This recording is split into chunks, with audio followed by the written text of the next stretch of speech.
അതായത് ഈ കാണുന്നത് ഡീലിങ്ങിൻ്റെ ഒരു R15 എന്ന് പറഞ്ഞ ഡ്യുവൽ ബാൻഡ് റൗട്ടറാണ്. നിങ്ങൾക്കറിയാം ഡ്യുവൽ ബാൻഡ് റൗട്ടർ എന്ന് പറഞ്ഞാൽ 2 ബാൻഡ് ഉണ്ടാവും, 2.4ഉം അതുപോലെ തന്നെ 5 GHz 2 ബാൻഡ് വിത്ത് ഉണ്ടാവും.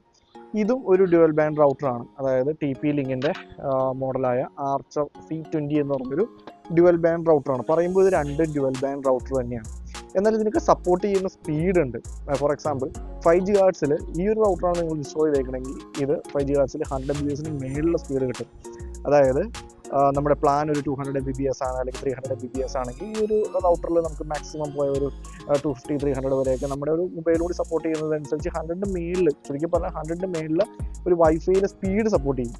എന്നാൽ ഇത് ഡ്യുവൽ ബാൻഡ് ആണ്, പക്ഷേ ഈ ഒരു സ്പീഡ് സപ്പോർട്ട് ചെയ്യില്ല. അപ്പോൾ ഫോർ എക്സാമ്പിൾ ഇത് 2 ബാൻഡ് വിത്ത് ആയിട്ടൊക്കെ വേണമെങ്കിൽ നമുക്ക് ഇടാം, ക്ലോൺ ചെയ്ത് ഇടാം. അപ്പോൾ 5 GHz കാണിക്കും, പക്ഷേ സ്പീഡ് നമുക്ക് ആ ഒരു 100 Mbps താഴെ സപ്പോർട്ട് ചെയ്യുള്ളൂ.